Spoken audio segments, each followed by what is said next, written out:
দর্শক প্রত্যেককে স্বাগত আমন্ত্রণ জানাচ্ছি 2024-25 অর্থ বছরের জাতীয় বাজেট নিয়ে বাংলা ভিশনের বিশেষ আয়োজন বাজেট ভাবনা অনুষ্ঠানে স্পন্সর্ড বাই এটিআই টাইলস। আমাদের সঙ্গে আলোচনার জন্য আজ স্টুডিওতে আমন্ত্রিত হয়েছেন দুজন অতিথি। আছেন জাতীয় রাজস্ব বোর্ডের সাবেক চেয়ারম্যান ডক্টর মোহাম্মদ আব্দুল মজিদ এবং আমার সর্ববামে রয়েছেন বাংলাদেশ চেম্বার অফ ইন্ডাস্ট্রির প্রেসিডেন্ট এবং একই সাথে যিনি বিজিএমইর সভাপতির দায়িত্ব পালন করেছেন সাবেক সভাপতি জনাব আনোয়ার আলম চৌধুরী পারভেজ। আপনার দুজনকে আলোচনায় স্বাগত জানাচ্ছি। ধন্যবাদ।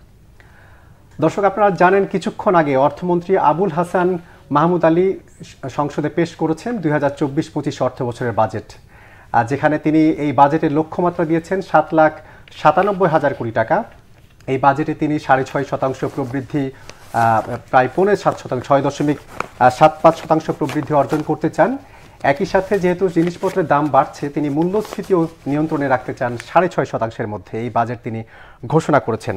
আমরা আলোচনা শুরু করব ডক্টর আব্দুল মজিদকে দিয়ে। এই যে বাজেটের আমরা যে আকার দেখলাম, প্রতি বছর প্রায় আমরা আগের বছর দেখেছি বাজেটের আকার প্রায় 13% পর্যন্ত বেড়েছিল। এবার দেখলাম সেই গ্রোথ বা সেই প্রবৃদ্ধি বা বাজেটের আকারটা বড় হলো 4.62%। সব মিলিয়ে এবারে বাজেট কেমন হলো? ধন্যবাদ।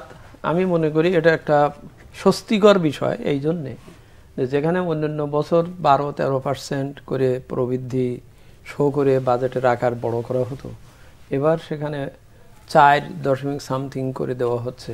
এটা একটা আমি বলি একটু সুবিবেচনা প্রসূত, কারণ বাস্তবতাকে অবশ্যই বিবেচনায় নেওয়া হয়েছে। এটা আমি একটা পজিটিভ দিক মনে করি। কেননা বড় একটা বাজেট দেখিয়ে তারপরে দেখি রেভিনিউ আর্ন হলো না এবং একটা টেন্স করা এবং পরবর্তীকালে যে বড় ধরনের আবার একটা সংশোধন করা, এই সংস্কৃতির থেকে আসলে আমাদের বেরিয়ে আসতে হবে। এটা বলা হচ্ছে সংরক্ষণ বা সংকোচনমূলক বাজেট, এটা ঠিকই, কারণ এই মুহূর্তে আমাদের এই ছাড়া গত্যন্তর ছিল না। এই জন্যই বলছি যে আমরা এমন বেশ কয়েকটা চ্যালেঞ্জের সম্মুখীন, যেগুলো বাধার বিন্ধ্যাচলের মতো আর কি, পেরোনো সত্যিই কঠিন। আমার ডলারের সংকট, আমার রিজার্ভের দুর্বলতা, আমার আমদানি রপ্তানি বা ওই যে রেমিটেন্স, তারপরে আরও তো অন্যান্য বিষয়, আমার ব্যাংকিং খাত, আমার পুঁজিবাজার, সবই একটা ভোলাটাইল একটা অবস্থার ভিতরে আছে। সেখানে আমি যদি উচ্চ আবলিউসি বাজেট, এবার নিশ্চয়ই কেউ উচ্চ আবলিউসি বলবে না, উচ্চ আবলিউসি বাজেট বানাতে পারি, কিন্তু সেটা ভালো দৃশ্যগত হবে না আর কি। সেই জন্য আমি মনে করি এটা একটা ভালো। তবে তারপরও কথা থাকবে, এই যে উচ্চাভিলাষী গেলাম না কেন, আমরা তো এর আগে দেখেছি যে কোনো সময় বাজেট বড় হতো, বড় বড় নতুন মেগা প্রকল্প নেওয়া হতো, কিন্তু সেই দিক দিয়ে সেই ধরনের প্রকল্প এবার নেওয়া হলো না। কারণটা কি? এটা কি আর্থিক সংকট, নাকি আমাদের অর্থনীতির যে বিভিন্ন সূচক রয়েছে সেই সব সূচকগুলো আসলে ভালো যাচ্ছে না?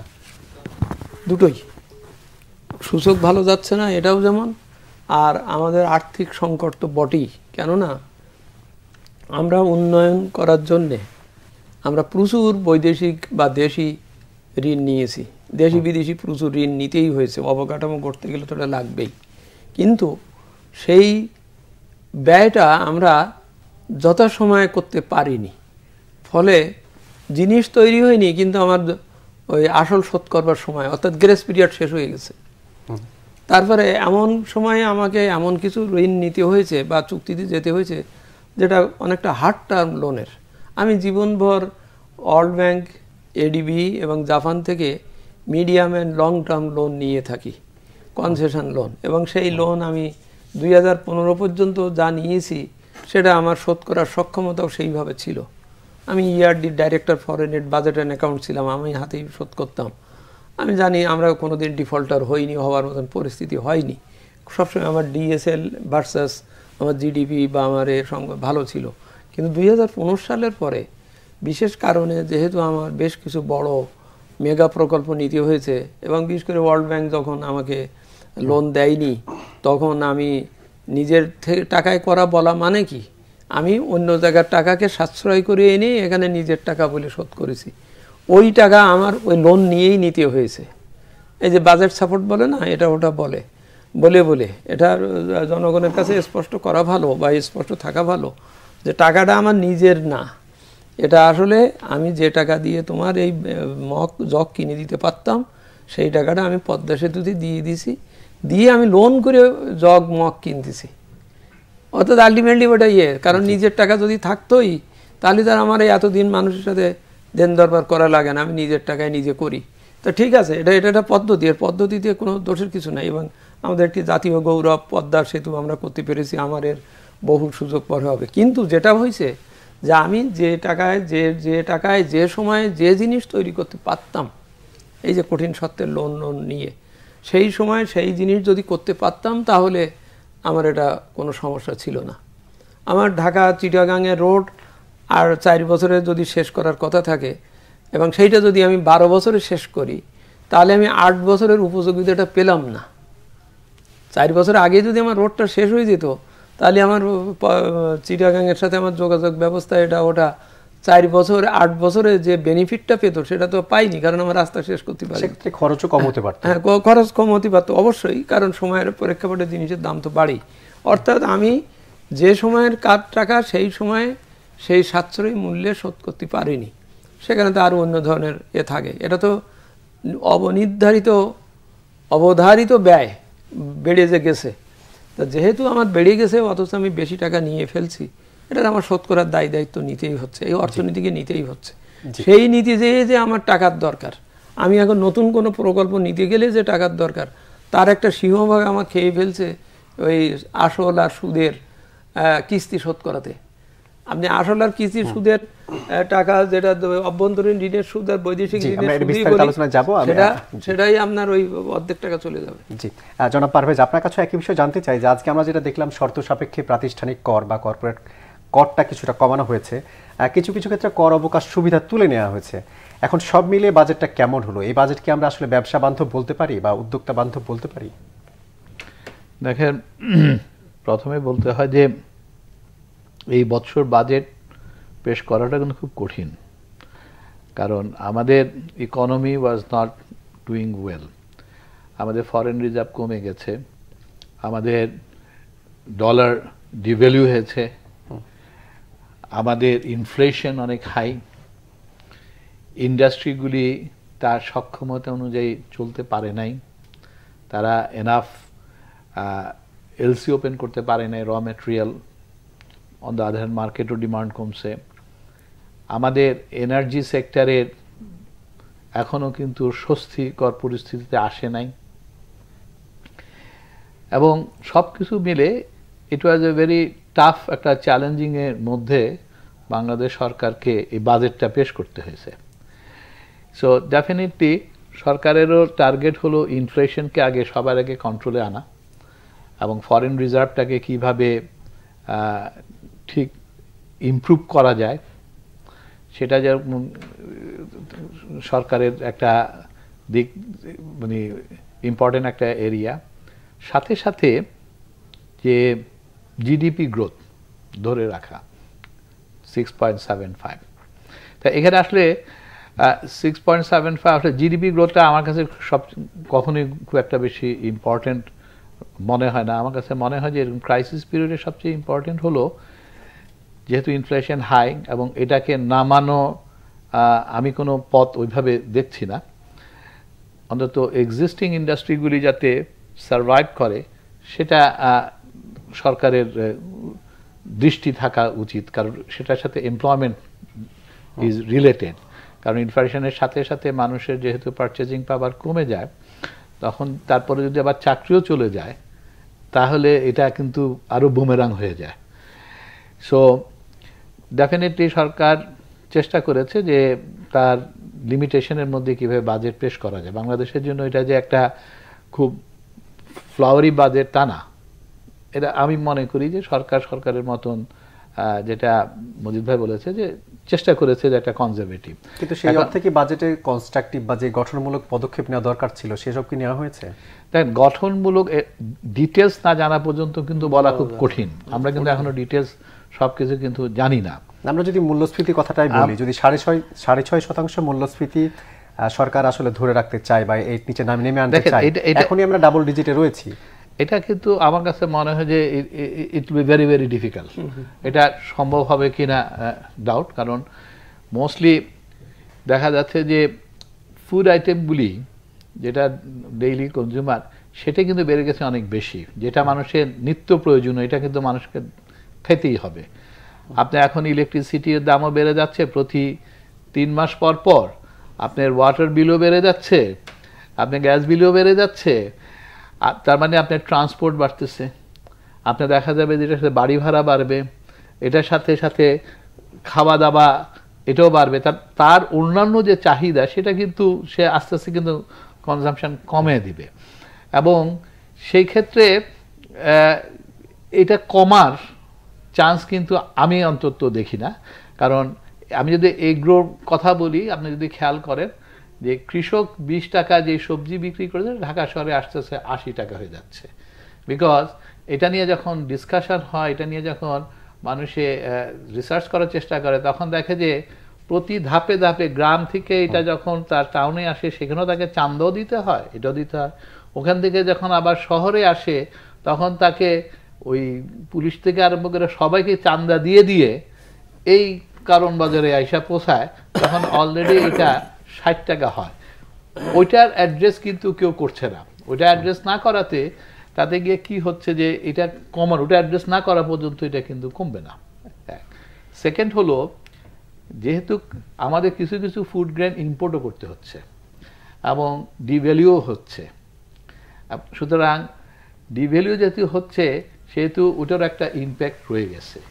এবং তারপরে যে জিনিসটা আমি বললাম, এরপরেও কিন্তু চাঁদারও মামলা রয়ে গেছে, এগুলো সব অ্যাড হয়, যে কারণে দেখা যায় বাংলাদেশ রিসেন্টলি পেপারে আসছে 19টা দেশের তুলনায় বাংলাদেশে মেজর আইটেমগুলির কিন্তু অনেক বেশি হাই প্রাইস। ইভেন গরুর মাংসও কিন্তু অনেক দাম বেশি, ডিমের দামও কিন্তু আমাদের এখানে অনেক বেশি, পেঁয়াজ রসুন চিনি তো বাদই দিলাম। So it will be very difficult.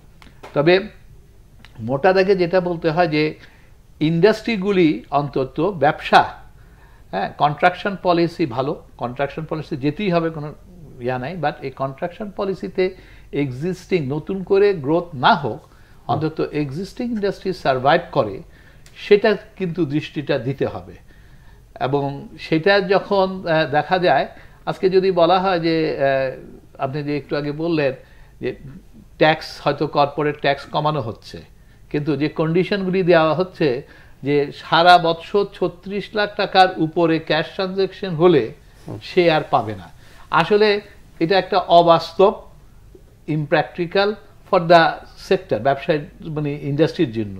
5 lakh টাকা ক্যাশ ট্রানজ্যাকশন, আপনি কি রিক্সাওয়ালার থেকেও ভাউচার নেবেন? আপনি মুদির দোকান থেকে তো আমার নাস্তা আনতে হচ্ছে, ওকে কি সে মানে ওকে আপনার থেকে সেই ইয়াটা নিবে, চেক নিবে না, ওর মোবাইল? একটা এক নির্দিষ্ট অ্যামাউন্ট বলে দিয়েছে 5 লাখ টাকা। হ্যাঁ, তো যেই সব কোম্পানি ধরেন 50 কোটি 100 কোটি টাকা টার্নওভার ইয়ারলি, ওর তো এই খরচই তো আছে 8-10-15 লাখ টাকা তো এমনি হয়ে যাচ্ছে। আপনি তো রিক্সাওয়ালাকে ওইটা দিতে পারতেছেন না, ওই মোবাইল ব্যাংকিং করে আপনি ওকে নিবে আপনার থেকে? তো এই যে জিনিসগুলি, ছোট ছোট স্পেয়ার পার্টস আপনি ওকে নিবে? ও তো নিবে না। তো তার মানে কি, এটা হলো শুভঙ্করের একটা ফাঁকি।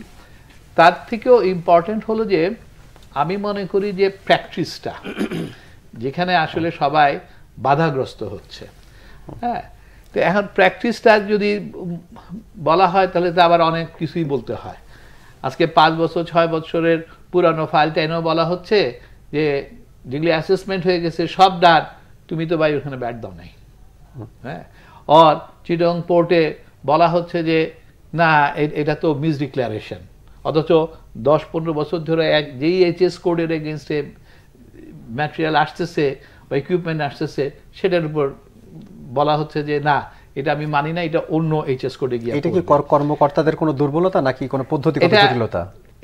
এটা কার দুর্বলতা সেটা হলো পরের কথা, বাট এইভাবে করে করে ব্যবসায়ীরা আলটিমেটলি কি হচ্ছে, ওরা এক্সপেন্সিভ হয়ে যাচ্ছে, হয়রানি হচ্ছে, টাইমলি জিনিস ক্লিয়ার করতে না পেরে তার প্রোডাকশনে কিন্তু এফেক্ট এগুলি কিন্তু হয়ে যাচ্ছে। সো প্র্যাকটিসটা has to be a more friendly এবং জেনুইন জিনিসগুলি কিন্তু হওয়া উচিত। আজকে বাংলাদেশ ব্যাংকের কথা বলেন, ওনারা ড্রাইড আপ পলিসি নিচ্ছে, তার মানে কি ব্যাংকে তারা এনকারেজ করতেছে হলো ট্রেজারি বন্ডে ইনভেস্টমেন্ট করতে, যেটা 12% এখন ইন্টারেস্ট। ও তো সেফ ইনভেস্টমেন্ট, ওটা কি কারণে সে আর এই প্রাইভেট সেক্টরের ইন্ডাস্ট্রিগুলিতে ইনভেস্টমেন্ট করবে যেখানে রিস্ক ইজ দেয়ার।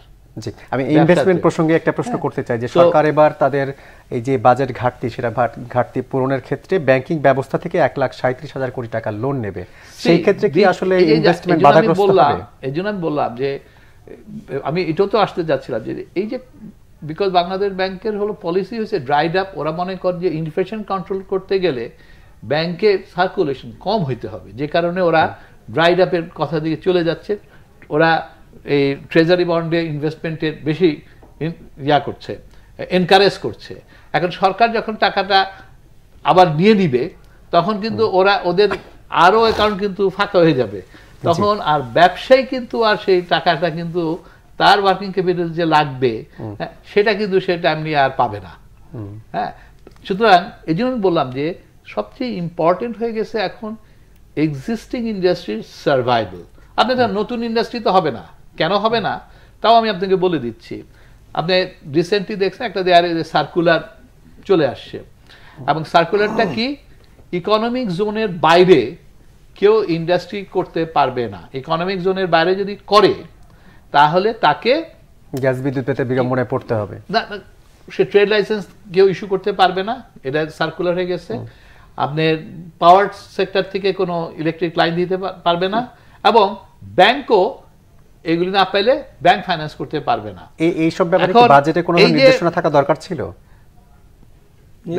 সার্কুলার তো জারি করেছে, এগুলিতে সার্কুলার জারি করে গেছে। মানে বাজেট এক জিনিস, হ্যাঁ, বাজেটে আপনার যে প্রশ্নটা করলেন যে ব্যবসায়ীদের আসলে কি, আমাদের জন্য কিন্তু এই বাজেটের থেকে সবচেয়ে ইম্পর্টেন্ট হলো এই যে ব্যারিয়ারগুলি বাইরে দিয়ে আসছে, হ্যাঁ, সেগুলিকে অ্যাড্রেস করা ইজ মোর ইম্পর্টেন্ট হয়ে গেছে। হ্যাঁ, আপনি এখন আপনি বাজেট নিয়ে কথা বলবেন, আপনি এখন বলা হচ্ছে যে প্রাইভেট ইন্ডিভিজুয়াল ইনকাম ট্যাক্স, হ্যাঁ, যার 20 লাখ টাকার উপরে হবে তাকে 25-30% দিতে হবে। তার মানেটা কি, সে যখন 30%টা দিবে তাহলে তার হোয়াইট মানি কিন্তু কমে যাবে, সে কিন্তু তখন আর ইনভেস্টমেন্টেরও তার করে ফেলবে, কিন্তু যে একটার সাথে একটা এইভাবে কিন্তু রিলেট করে। আজকে আপনি ইনকাম ট্যাক্স মানবে না আপনার যদি কোম্পানির লস হয়, হি ইজ নট অ্যাকসেপ্টিং, কিন্তু এখন জেনুইনলি ইন্ডাস্ট্রি কিন্তু লস করতেছে, বিকজ ডোমেস্টিক ইন্ডাস্ট্রির কথা যদি বলি আমি, ডোমেস্টিক ইন্ডাস্ট্রি তার 60-70% ক্যাপাসিটির উপরে সে ইন্ডাস্ট্রি প্রোডাকশন করতে পারছে না, বিকজ মার্কেট ডিমান্ড কমে গেছে এক। সেকেন্ড হলো তার ইন্টারাপশন হচ্ছে গ্যাসের কারণে, তার কস্ট অনেক হাই হয়ে গেছে, তার কস্ট হাই, তার প্রোডাকশন এই ইনফ্লেশনের পিরিয়ডে তার তাহলে কাস্টমার কেন ওই জিনিসটা আবার কিনবে, এমনি কাটছাট করতেছে। জি, আমরা সেই এই যে জিনিসগুলি, এগুলি আসলে মোর ইম্পর্টেন্ট এখন ইন্ডাস্ট্রির জন্য, যে এই জায়গাগুলা অ্যাড্রেস করা। দেন আপনি কি এখন 25% দিচ্ছেন না, আপনি 30% দিচ্ছেন, হ্যাঁ, আপনার ইলেকট্রিসিটি বিল ঠাস করে 254% বাড়ায় দিবেন, হ্যাঁ, তো ওকে তো বুক বন্ধ করে হাত পা বাইধা সাঁতার কাটতে মতন অবস্থা করে দিচ্ছে। ডক্টর মজিদ, আপনার কাছে একই প্রশ্ন করতে চাই যে যেই কর্পোরেট ট্যাক্স কমানো নিয়ে এনবিআর এখন পর্যন্ত কিংবা বাংলাদেশ ব্যাংকের পক্ষ থেকে বাইরে থেকে আগে তো এক ধরনের দাবি ছিল, বাজেটে একটা সিদ্ধান্ত নেওয়া হয়েছে যেটা ডক্টর আনোয়ার আলম চৌধুরী পারভেজ বলছিলেন যে এটি এক ধরনের সিদ্ধান্তহীনতা বা এটা এক ধরনের শুভঙ্করের ফাঁকি। আপনিও এটা মনে করেন কিনা, এই প্রশ্নের উত্তর জানবো, তবে ছোট্ট একটা বিরতির পর। দর্শক, বাজেট ভাবনা স্পন্সর্ড বাই এটিআই টাইলস অনুষ্ঠানে নিচ্ছে একটা বিরতি, একটু পরেই ফিরবো, আমাদের সঙ্গে থাকুন।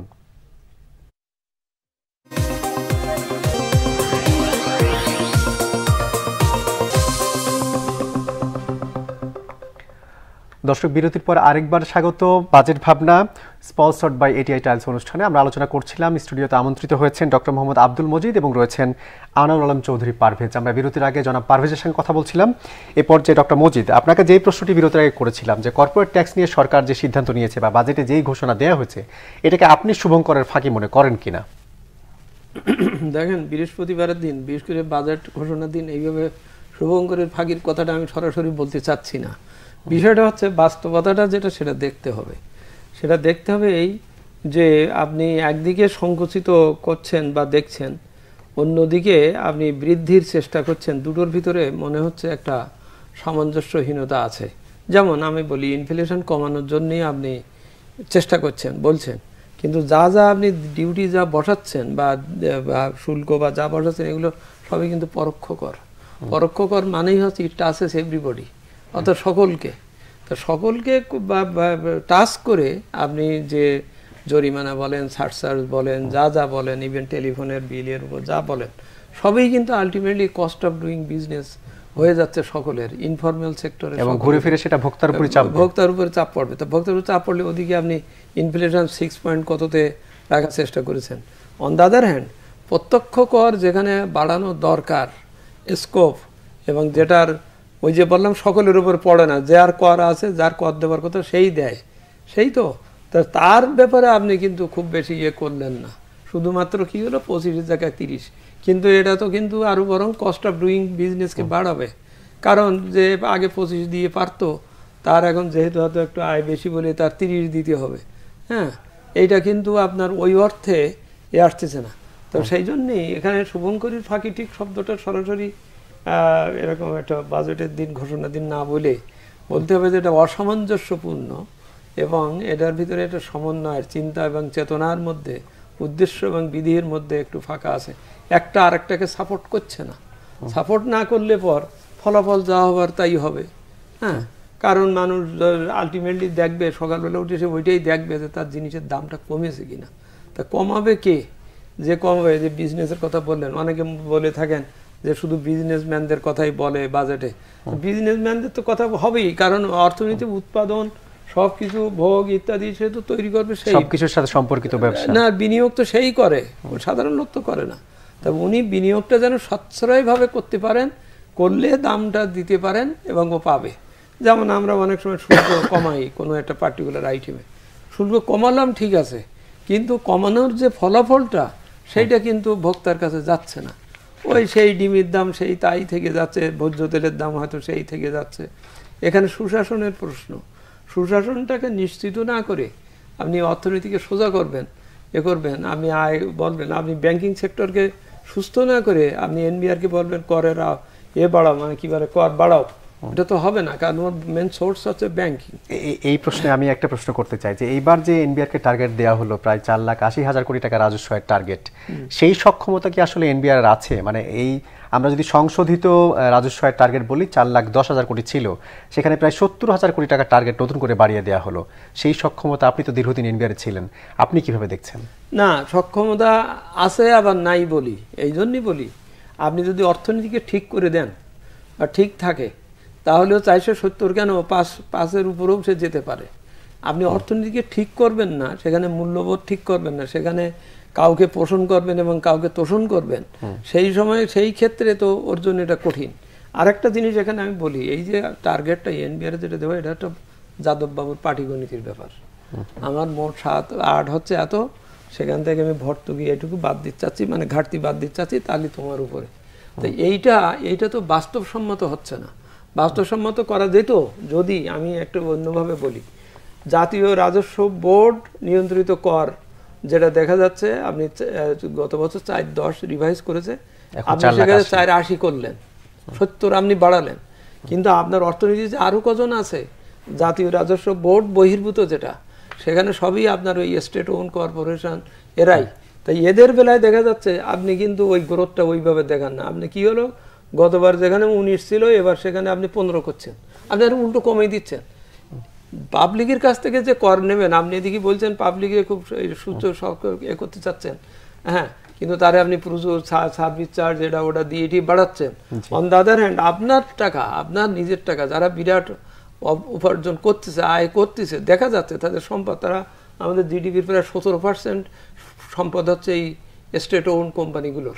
সেখানে আপনি উল্টো, এই যে যেমন ধরেন জাতীয় রাজস্ব বোর্ড বহির্ভূত করে 16 জায়গায় আপনি 15 করছেন, এই 19-এর জায়গায় 15, আর কর ব্যতীত প্রাপ্তি, যেখানে কর না কিন্তু প্রাপ্তি, যেমন সিস্টেম কি বলে অন্যান্য খাত থেকে সেখানে আপনার গত বছর ছিল রিভাইজ, অরিজিনাল 50 ছিল, রিভাইজে 49, আপনি এখানে 46 করতেছেন, মানে কত অসম্পূর্ণতা এর। ঠিক আপনি পাবলিকের কাছে নেওয়ার বেলায় আপনি গ্রোথ খুব বড় দেখাচ্ছেন, বাড়াচ্ছেন, অথচ আপনার নিজের যে জমা টাকা, বছর 2 আগে অর্থ মন্ত্রণালয় থেকে যেটা স্পেশাল নেওয়া হয়েছিল যে তোমাদের কাছে অনেক টাকা জমে গেছে, এই টাকাগুলো কারণ হয়তো এনবিআর পায় বা কেউ পায়, দেও না, ঠিক আছে ওই টাকা তুমি সরাসরি ফাইন্যান্সে ইয়েতে জমা দাও, বাংলাদেশ ব্যাংকে জমা দাও।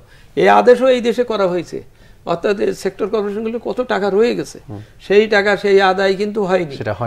অথচ তার বাজেটের বেলায় আমি এটাই বারবার বলতে চাচ্ছি, তার বাজেটের বরাদ্দ কেন আপনি, গ্রোথ কেন আপনি কমাচ্ছেন?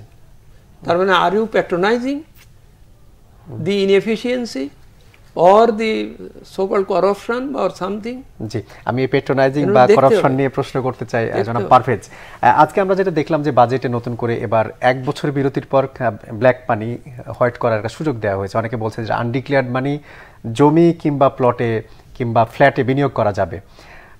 প্রশ্ন হচ্ছে এই সব করতে গিয়ে সৎ ব্যবসায়ী যারা, তাদেরকে কি আসলে নিরুৎসাহিত করা হয়? যারা আসলে ব্ল্যাক মানি হোয়াইট করার নিয়ে তো অনেক ধরনের আলোচনা হয়। দেখেন, আমি 30% দিব যে আমি জেনুইন, আমার ফাইলে সবকিছু জেনুইন ইনকাম, আর আরেকজনে গিয়া সে চুরি কইরা সে কোনোদিন দিবে না, সে 15% দিবে, এটা তো কখনো আমার কাছে ফেয়ার মনে হবে না। হ্যাঁ, আমিও ডিসকারেজড হবো। রাদার আমি মনে করবো যে ভাই তাহলে তো এরকম করাই বোধহয় ভালো ছিল, এইভাবেই বোধহয় না ফাঁকি দেওয়াই ভালো, কয়েক বছর পর পর তো গভর্নমেন্ট আবার আমাদের এই সুযোগটা করে দিবে। হ্যাঁ, এবং সরকারও যে বেনিফিটেড হচ্ছে তা না, এমন কোনো কিছু কিন্তু আসে নাই, এরকম কিন্তু কয়েকবার কিন্তু দেওয়া হইলো, বড় অঙ্কের আসছেও না সেভাবে, কোনোবারও আসে নাই। এটা একটা সাম সেগমেন্ট অফ দ্য পিপলকে হয়তো তারা সাপোর্ট দেওয়ার চেষ্টা করছে কিনা আই ডোন্ট নো। হ্যাঁ, আমি এটা বলতে পারবো না। তে আমার কাছে যদি আমি বুঝতাম যেটা ইন্ডাস্ট্রির মধ্যে ইনভেস্টমেন্ট হচ্ছে এবং ইটস এ ভিজিবল, তাহলে আমার কাছে মনে হয় ইটস এ প্রোডাক্টিভ। আপনি আমার ফ্ল্যাট বানাবার জন্য বা আমার জমি কেনার জন্য এটা দের ইজ নো রিজন যে আমি এইটাকে এনকারেজ করব বা আই ক্যান, আমার কাছে ভালো লাগবে, এটা কখনো হতে পারে না আর কি। হ্যাঁ, আর আমি যে জিনিসটা আসলে বেশি কনসার্ন, আমি ভাই ইন্ডাস্ট্রির লোক, ব্যবসায়ী লোক, আমার কথা হলো যে এই যে আজকে যে একটু আগে বললো 4,80,000 কোটি টাকার টার্গেট, হ্যাঁ, এটা কি পসিবল কি পসিবল না? দেখেন, ভেরি মাচ পসিবল। এটা কিছুই না। কোশ্চেনটা হলো আপনি এটা সেই পদক্ষেপগুলি নিচ্ছেন কিনা। 1,02,00,000 লোক বাংলাদেশে 3 নাম্বার আছে।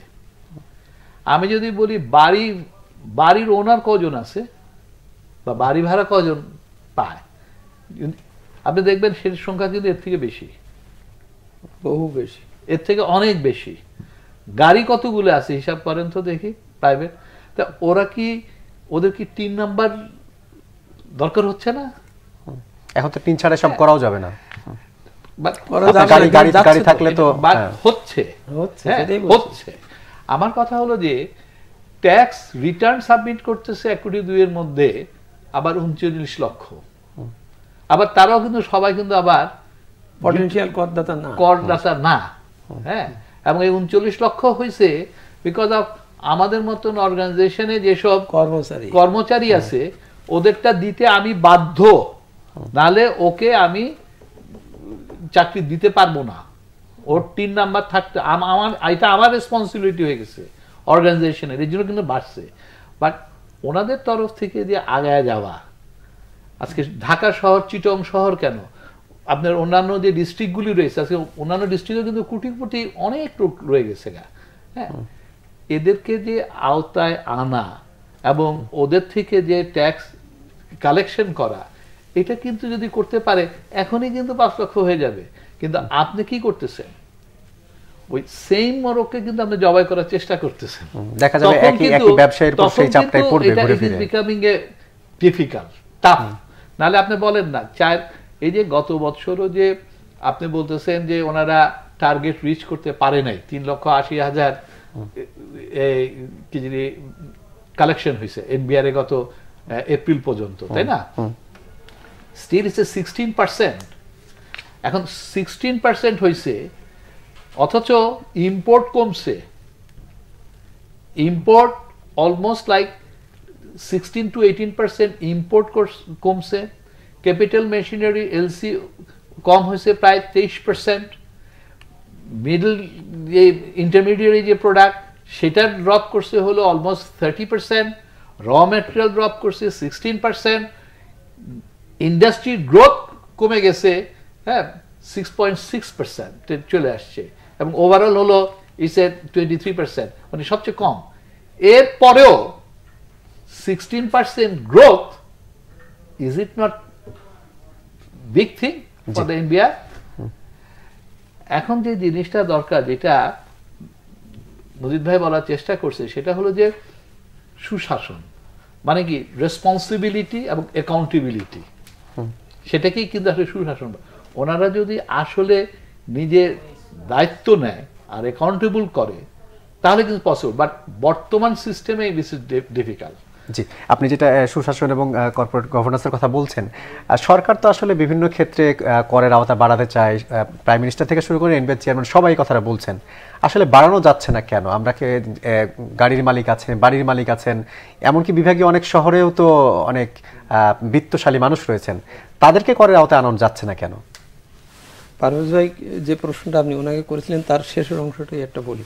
উনি বলেছেন যে ওই যে 15% দেওয়া বা প্রশ্ন না করার থেকে ওরা ডিসকারেজড হচ্ছেন, ওরা হচ্ছেন এক্সিস্টিং করদাতা। আমি খুব স্পষ্ট করে বলছি, নতুন করদাতারাও এখান থেকে মেসেজ নিচ্ছে যে আমি কেন করদাতা হব, করদাতা হয়ে ওর এত প্রশ্ন করে ওর জালের ভিতরে পড়ে আমি যে সর্বশান্ত হব, মানে আমি যা হোক আমি প্রশ্নের সম্মুখীন হব। আমার যদি এরকম কোনো প্রশ্ন করা হবে না, তারপরে 15% রেটে কম পাবো, তবে ও তো তখন এবারে। এবং আমি মনে করি আমার নতুন করদাতা, পটেনশিয়াল করদাতা না আসার পিছনে, কারণ করদাতাকে স্বপ্নদেবই আসতে হবে, এটাই এরকম না যে বাড়ি বাড়ি যেয়ে ধরে ধরে এনে করদাতা বানানো যায়। করদাতা তার নিজের স্বার্থে এবং দায়িত্ববোধের কারণে সে করবে। এখন সে যদি এই ক্যালকুলেশনটা করে যে এখানে কর না দিয়ে থাকা যায়, বাঁচানো যায়, কলকাতায় যেই অ্যারেস্ট হওয়া যায়, তারপরে বিদেশে যাওয়া যায়, এবং পরে আবার বলাও হয় যে আচ্ছা ঠিক আছে আসো তোমারে দেবো, তখন তো ও অবশ্যই ভাবছে ওর টাকা পয়সা আছে। ভাবার পরে তো আমরা দেখছি যে বছরের পর বছর এই সুযোগটা দেয়া হচ্ছে, কিন্তু সেইভাবে তো সুযোগটা নিচ্ছে না। না, সে করে নিচ্ছে না ওই কারণেই, সে ওই কারণে নিচ্ছে না। ও লক্ষ্য করে, ও জুন মাসে এসে কিন্তু তারা কি অপেক্ষা করছে যে 5 বছর 10 বছর পরে তারা সেই অর্থ দেখাবে? হ্যাঁ দেখাবে, বা নিশ্চয় একটা কিছু হবে, কি হবে সেটা পরের ব্যাপার, কিন্তু একটা ধারণাটা তো আপনি স্পষ্ট করে দিলেন সবাই, যে না দিলে কোনো অসুবিধা নেই, না দিলে কোনো অসুবিধা নেই। এখন যদি কোনো একজন ব্যক্তি যার হয়তো আপনি অনেক সম্পদের বিরাট বিবরণ দেখতেছেন, সেও যদি এসে বলে এই নেন আপনারা সব দিয়ে দিলাম, আপনি বলেছেন কোনো প্রশ্ন করবেন না, তাহলে আমার আর প্রশ্ন করেন না, ওই তদন্তও করেন না, কিচ্ছু করেন না, আপনি আমার প্রশ্ন করছেন কেন? কিন্তু আমরা তো দেখেছি যেটা 2007-8 অর্থ বছরে সেই সময় যেটা কমিশন করা হয়েছিল, জবাবদিহি কমিশন করা হয়েছিল, সুযোগ দেয়া হয়েছিল, কিন্তু পরে তো আবার দুদক তাদেরকে that I am coming up, the government should not make this type of a, যে আজকে বলে দিলাম তোমার কোনো প্রশ্ন করবো না, এই করবো না, এইটা দ্বারা এই এক্সোনারেট হয়ে যায় না যে কোনো সময়, কারণ ওই টাকাটা উনি যে কোনো জায়গায় বিনিয়োগ করতে গেলেও তো প্রশ্ন উঠবে যে ভাই টাকাটা আপনি কোত্থেকে পাইছিলেন, ওর তো এটাই, ওর একটা ব্যালেন্স শিট মিলাই দিতে হবে না, তো সে মিলাই দিতে গেলেও ওই প্রশ্ন উঠবে। কিন্তু তারপরেও আমি জনপ্রিয়তা অর্জনের জন্য না, আমি জানি না কি জানেন, ভাইও যেমন বলেছেন আমরা জানি না, কিন্তু আমাদের ধারণা কারুর হয়তো এই ধরনের একটা প্রবোধ দেওয়ার ব্যবস্থা, এরা কিন্তু ওই সারা বছর কিছু বলে না, জুন মাসে দেখে যে আর একবার দেওয়া হবে কিনা, এবং আর একবার দেওয়া হলে কার কি, এই তো এবার দিতাম, দেবো না, আর এক বছর পরে দেবো, দেখি জুন এবার। শুধু গত বছরটা আপনি বলছেন দেওয়া হয়নি, কারণ দ্যাট ওয়াজ ইলেকশন ইয়ার, এবং তারা একটা খুব চিন্তায় ছিল যে যদি বাই চান্স কোনো চেঞ্জ হয় বা কি হয়, সেই জন্যই কিন্তু অনেকে দেওয়ার জন্য কিন্তু, এবং অনেকে অসমর্থিত খবরে বা এনবিআর কাছে ফিগার চাওয়া উচিত, অনেকে কিন্তু এসে জমা দিয়েছেও, সেগুলো তারা স্পষ্ট করতেছে না, কারণ ওই যে বলছে কোনো প্রশ্ন করা যাবে না, ওইটার কোনো ব্যাপার নাই। আপনারা হাইকোর্টের একটু সাম্প্রতিককালের একটা ইয়েতেও দেখেছেন না, এটা তদন্ত করার দরকার নেই, এসব ধারণাগুলো আসে কিন্তু ওখান থেকে। প্রশ্ন যদি নাই করা হবে তাহলে তদন্ত করবেন কেন? আপনার কাছে একটা বিষয় জানার যে আসলে যারা প্রকৃত ব্যবসায়ী, অনেকে বলে থাকেন প্রকৃত ব্যবসায়ী কখনো অর্থ আড়াল করেন না, প্রকৃত ব্যবসায়ী বেশিরভাগ ক্ষেত্রেই তার হিসাবের মধ্যে সবকিছু রাখেন, প্রকৃত ব্যবসায়ী কখনো অর্থ পাচার করেন না। আপনি কি আসলে এরকম মনে করেন? দেখেন, যারা ব্যবসায়ী তার কিন্তু কমিটমেন্ট চলে আসে, কারণ সে কিন্তু ব্যবসা করতে চায় এবং সে ব্যবসা করেই আর্ন করতে চায়, সে ব্যবসা করে ব্যাংকে পেমেন্ট করতে চায়। এটা হলো ব্যবসায়ী নেচার। তাহলে ব্ল্যাক মানিটা আড়াল করে কারা? যার ব্যবসার কোনো আপনিও জানেন, এটা সবাই জানে যে কারা। আজকে আপনি বলেন তো টাকা কার কাছে আছে, কারা পাঠাচ্ছে? আমার মুখ থেকে তো বলা দরকার তো নাই।